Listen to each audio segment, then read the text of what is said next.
It's been 20 motherfucking years. 15 years. Okay, well, how many? You still talking the same shit. You feel me? Still talking the same shit. You're probably asking yourself what possibly could have led up to this. Well, come along with me as we take a journey through one of hip-hop's most notorious beefs. You saw the title, you know the drill. This is Gucci Mane versus Young Jeezy. In Atlanta, Georgia, two up-and-coming rappers are grinding to make a living and find a way out of the trap, then wound up becoming two of the biggest names in trap music. Gucci Mane, originally from Alabama, and Young Jeezy from South Carolina both moved to Atlanta as children and began putting out music around 2001. Gucci Mane with the release of La Flare, and Young Jeezy with the release of Thuggin' Under the Influence with his original stage name, Lil J. In July 2005, Jeezy released his major record label debut on Def Jam, titled Let's Get It, Thug Motivation 101, or TM 101 for short. 2 months prior, Gucci Mane released the album Trap House, which is considered his independent debut album, as the previously released La Flare was a limited pressing on CD and distributed locally. On Trap House is the hit single Icy, which features Young Jeezy, Boo, and Lil Will. It was Gucci's debut single and released in April, a month before the album. This right here would be the start of a beef that would last for over 15 years and escalated much further than just rap. Smoking on Pookie Load tonight. I tell you what. Icy wasn't the only song that the two collaborated on for the Trap House album, however. There's also the song Black Tea, which was a response to the hit song White Tea by them Franchise Boys from their self-titled debut studio album. The original version of Black Tea is by the group Never Again family, including Gucci Mane. However, this version on the album instead features Young Jeezy, Bun B, Lil Scrappy, Killer Mike, Jody Breeze, and Fortray. Talk about a southern posse cut. The beef allegedly started because of Gucci putting the song Icy on his album and Jeezy originally not liking the song until it started to get big. Then he had wanted it to get on his album as well. Some say that this was a push by the label rather than Jeezy, but however you look at it, the song is at the center. Maybe you could say if it didn't do so well, none of the later things would have happened. Who's to say? The song was produced by Zaytoven, who has been Gucci's main producer since the Trap House album. And according to a Vlad TV interview by Zaytoven, he stated that he's not sure why the beef started, but that it was possibly over ownership of the song. In a later interview with The Breakfast Club, he stated that he did not sign off on giving the song to Jeezy due to his close relationship with Gucci, despite Jeezy being the bigger artist at the time, as he had a major record label deal with Def Jam. So Icy was the song that, that made everything pop off. And I remember at the time, but we was fighting. It was like a real fight over the song. You know what I mean? So I'm tied to Gucci. Me and Gucci work with each other every day. This is my bro. So for the song to blow up and then it almost get blackballed, to come back years later and, it be one of the biggest verses that you see, and to be right there, is unexplainable. So at the time when, I think the story was Jeezy wanted So Icy for the album. So I'm sure you had to sign off on some of that too. You probably wasn't. I couldn't sign off. Man, I was cutting hair in the barbershop at the time. Wow. And I'm getting people coming to pick me up like, hey man, come roll with me, bro, because we gotta get the paperwork signed. I'm like, well, hold on. I can't sign the paperwork with you. Me and Gucci, this Gucci song, we did this, together at the crib. That's loyalty right there. Zaytoven could have possibly had a much bigger payday, letting Jeezy get the song for his album. Not long after the song was released, the diss tracks came into play. One of the first ones being Stay Strapped, which has Jeezy rapping over the beat from T.I.'s hit song, ASAP. That's one of my favorite T.I. songs ever, by the way, but Jeezy killed it on here. Throughout the song, he disses Gucci for his tough talking and bragging about money. One of the hardest lines here, though, just has to be, niggas talking all tough, steady hiding his shit. Even his own mama know Roderick Davis a bitch. Also with the lines, murdered him on Black Tea, killed him on Icy. Nigga my biggest fan, don't he sound just like me? Gas your ass up, yeah they played you nigga. So I'ma take you back apart cause I made you nigga. The latter line would have a level of truth to it, as up to this point, Jeezy was the more well-known rapper nationally, while Gucci was known more as an underground rapper. Gucci got a bit more fame due to the song Icy, which Jeezy was on. On the outro of Stay Strapped, which is over 2 minutes of Jeezy just talking and throwing insults at Gucci, and it's longer than his verse was, Jeezy states that he has a $10K bounty for Gucci's Icy chain.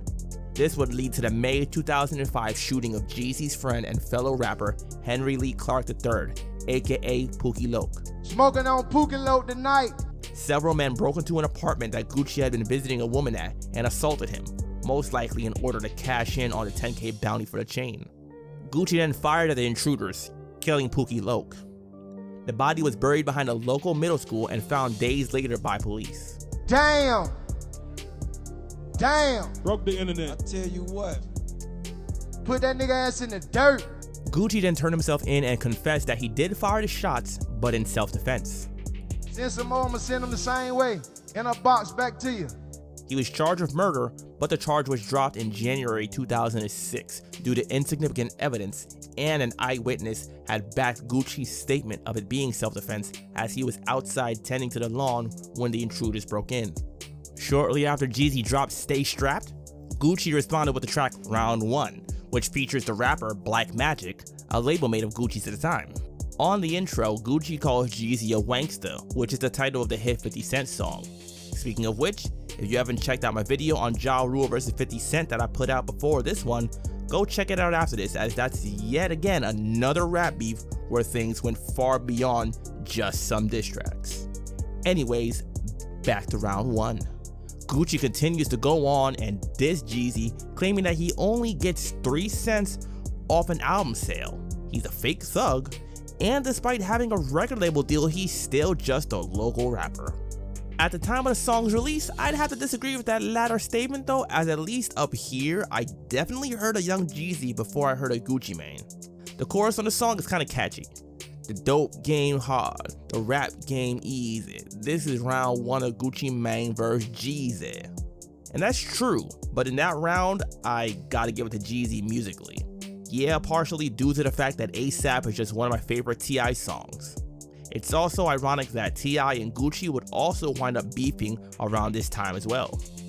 The beef settled down a bit as Gucci spent some time in prison due to the murder case, and Jeezy throughout the situation denied any involvement in it. Understandably so, as admitting that he had something to do with Gucci getting assaulted would probably bring some legal repercussions to him, as well as just not be a good look for business either. By June 2006, Gucci had released another track dissing Jeezy and speaking on the shooting. That song being 745, which was included on his mixtape Chicken Talk, released later that year. He spends the first verse talking about how he got out of jail recently and mentions the beef with Jeezy, including beating the charge. For those people like me who aren't car experts, a 745 is apparently a BMW model. One thing that you could say about the murder case, outside of worsening the beef, it also gave Gucci more street credibility, as now he had officially killed someone and it's on record. Smoking on Pookie Loc tonight. Put that nigga ass in the dirt. Albeit in self-defense. Gucci has no hesitation with talking about it, clearly with lines like, "I'm not a killer, but you pussies done pushed me. I'm trying to live, I ain't trying to die. So I'd rather your mama cry than my mama cry." If you don't know, that's a reference to the start of Tupac's first verse on the classic track Hail Mary. For some reason though, Gucci goes into the third verse continuing to talk about the killing and defending his stance, but then just veers off into mentioning Beyonce and sending a shot at Jay-Z. I assume due to the fact that Jeezy had Jay-Z on Go Crazy from TM 101, which was one of the singles from the album. Also, it doesn't help that Jay-Z was also recently made the head of Def Jam, the label that Jeezy was on.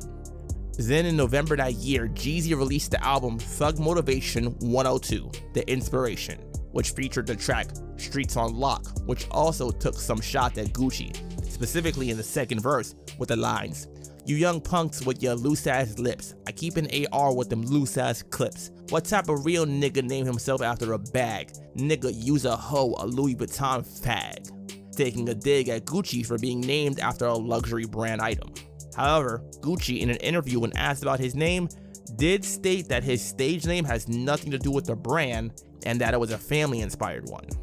A few months later, in 2007, Gucci dropped the mixtape Ice Attack, which featured the track Benchwarmers, and on the third verse, he disses Jeezy and once again makes references to the incident with Pookie Loc with the lines, "What's up Jeezy and what's up Kiki? Them weak ass niggas couldn't hurt my pinky. Trying to kill the kid, nigga, what you thinking? Stop Gucci breathing, you must be dreaming. Somebody pinch me cause I'm not sleeping. Black man found slain and I'm now weeping." I believe that Kiki in this verse is a reference to Kinky B, who Jeezy formed the label CTE with. Then in 2008, Gucci released a song titled Definition of a G, which took shots at the game mainly, but also included a line dissing Jeezy's label CTE. Later on that year, DJ Drama, who had put out mixtapes with Jeezy like Trap or Die, had now put out a mixtape with Gucci Mane, much to the dismay of Jeezy. Business is business, as they say, I suppose. I can't exactly blame Jeezy though, as it wasn't a secret that these two had beef with one another. It's been 20 motherfucking years. 15 years. Okay, well, how many? You still talking the same shit. You feel me? Gucci released the mixtape titled The Movie with DJ Drama in September 2008. And then a few months later, in January, Young Jeezy's crew ran into DJ Drama and crew, and a fight broke out, with Jeezy later during an interview insulting DJ Drama over the incident as well. By June of that year, Jeezy came back with another diss track aimed at Gucci, this one titled 24-23, after the basketball jerseys for Kobe Bryant and LeBron James respectively. On the first verse, he disses Gucci, calling him stupid and slow, then proceeds to diss Gucci's friend and collaborator, OJ the Juice Man, calling him slow as well. Then on Rihanna's song Hard from her album titled Rated R, released later that year, Jeezy's featured on the song and sent a shot again at Gucci with the lines, "Count the style I keep in my bag, they can't afford it. Tell them give me back my swag, they tryna clone it. See my Louis Chucks, Louis flag, Louis frames, Louis belt, what that make me, Louis Mane?" Once again taking a dig at Gucci Mane for his chosen stage name. Then in December that year, Gucci released the album The State vs. Roderick Davis, which featured the song Worst Enemy, on which Gucci makes references to himself, Jeezy, and T.I., and again speaks on the Pookie Loc incident, however this time in a more reflective manner rather than trying to outright diss anyone. Also in December, Jeezy went on DJ Drama's radio show and squashed the beef that they had. Drama also got Gucci on the phone to speak with Jeezy and hopefully squash their beef as well. They agreed to squash the beef for the city, as Gucci put it. I just wanted y'all to speak for a minute, man. Man, I just like to say, you know what I'm saying, just like you just said, it's way bigger than all of us, And I feel like the way the city been supporting all three of us, they deserve this, you know what I mean? So it's about that time, man, you know what I mean? We're getting older, growing, so let's do it for the city. And in his own interview shortly afterwards, he stated that he and Jeezy had already worked on 2 songs together, which would likely certify that the beef was squashed. So I guess that's it. Video over. Glad that's resolved. Unfortunately, that wouldn't last long, however, as a few months later, Waka Flocka and other associates of Gucci would get into an altercation with associates of Jeezy at a store in Atlanta. Then the next year in August, Gucci Mane in an interview with Sway stated that the beef is over between him and Jeezy, but that he would not work with him again. A few months later, Jeezy had his own interview with Sway and explained that the beef between him and Gucci came from a misunderstanding. Gucci was apparently bothered by the fact that Jeezy wouldn't perform their hit single Icy together, and Jeezy explained in an interview that it was due to the fact that he had gotten throat surgery around the time and could not perform, but he hadn't told anyone about it, hence the misunderstanding. I don't know who gets throat surgery in secret, honestly, when you're a celebrity and rely on your voice, but props to Jeezy for being able to keep it out of the public eye, I suppose. Then at the 2012 BET Hip Hop Awards, Jeezy and crew got into an altercation with Rick Ross and crew. The incident started backstage with some pushing and shoving and ended up with shots being fired outside in the parking lot.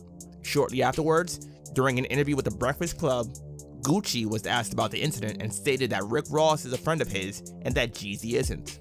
He went on to say that he has no respect for Jeezy and that they could never be friends, and when asked about the call between himself, Drama, and Jeezy, that it wasn't real, it was just the industry, or basically fake.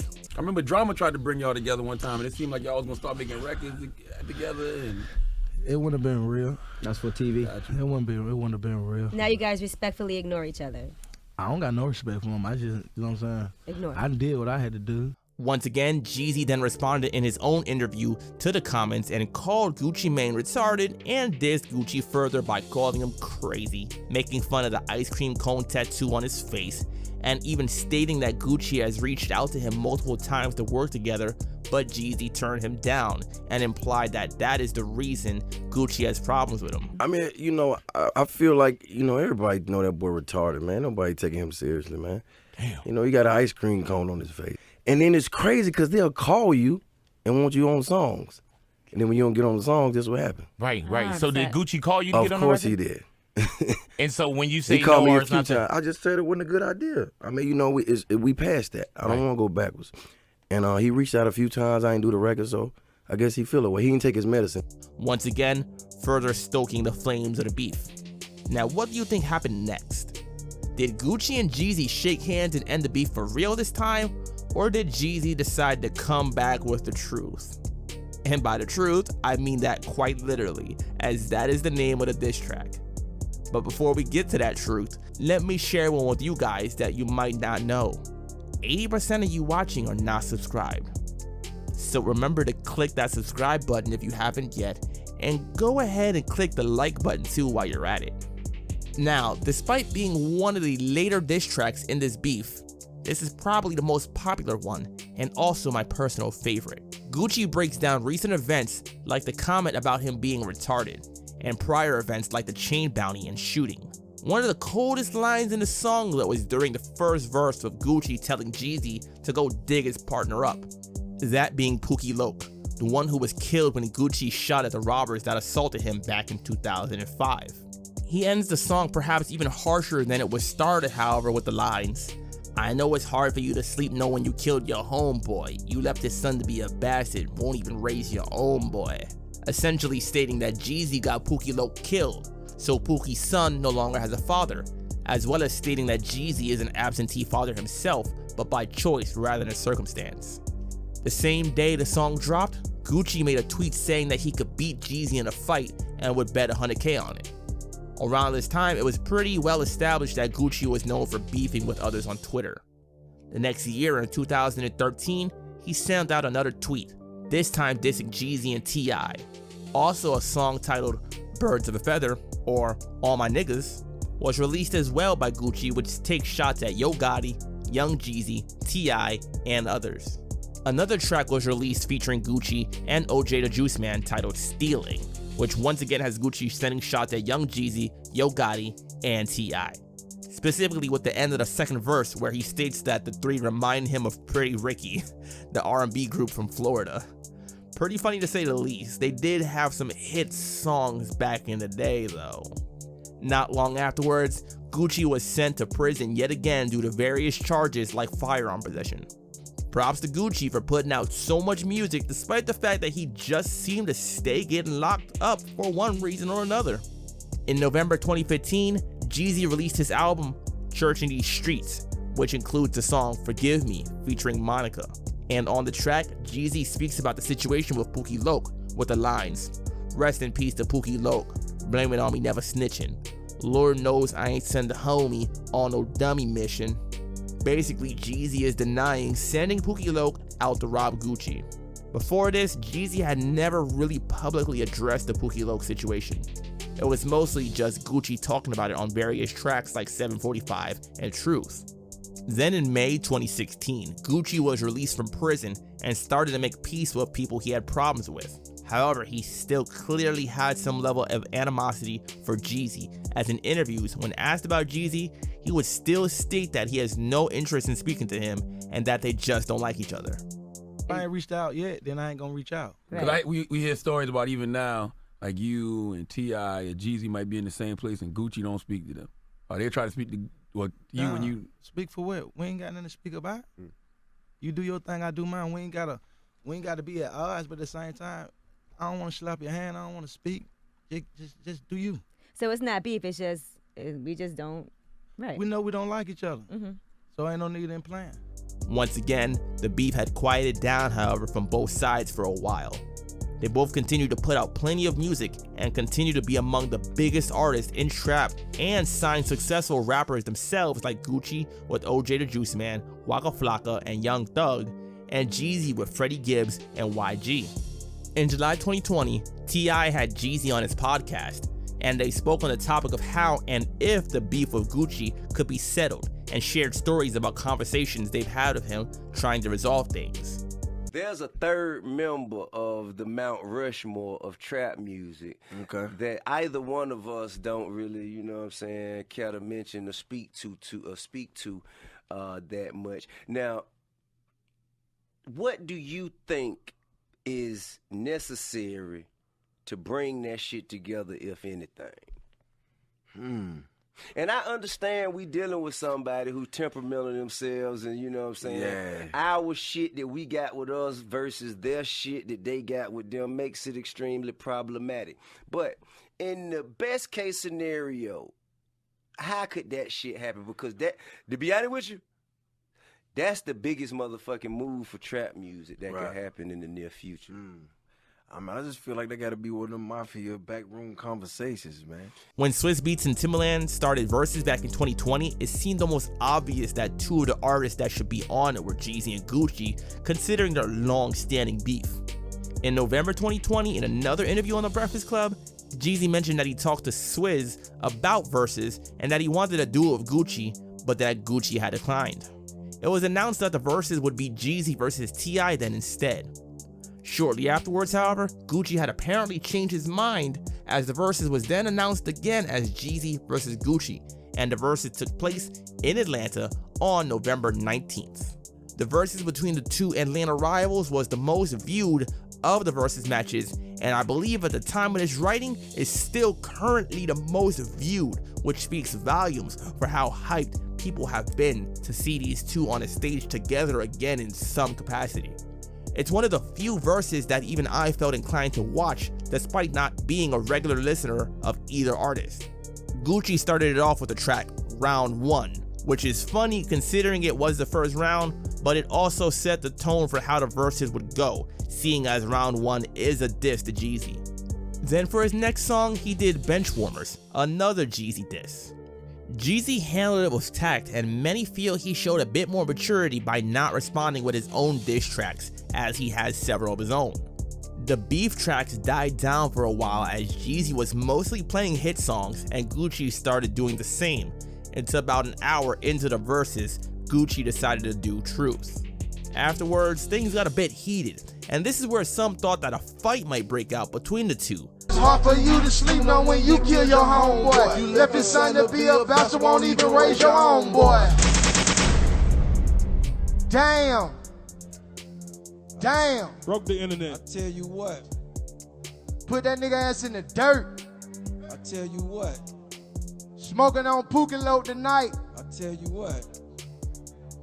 I tell you what. This how we gonna do this. Send some more, I'ma send them the same way. In a box back to you. Free kill. Free kill. I tell you what though. See, when I even called you and extended this invite, my nigga, I did it as a real man. It's been 20 motherfucking years. 15 years. Okay, well, how many? You still talking the same shit. You feel me? Still talking the same shit. Hey, man, so you gotta take that. that. Let me talk, my nigga. Let me talk. Listen. Let me talk. I don't want to talk. I'm through talking. It's your turn to do the song. However, it did continue. Later on, Gucci performed 745, which brought the total up to 4 diss tracks. The consensus by many is that Jeezy handled the Verzuz better and had a better song selection, but many also felt that they could understand why Gucci would be so insistent on playing these diss tracks. One statement that stands out to me is when after Gucci did Truth, Jeezy tells Gucci that it's been 20 years and he's still saying the same stuff, and Gucci quickly corrected him with 15 years. It's been 20 motherfucking years. 15 years. Okay, well, how many? You still talking the same shit. You feel me? Still talking the same shit. Obviously, if something that traumatic happened to you, you would probably remember how long ago it was.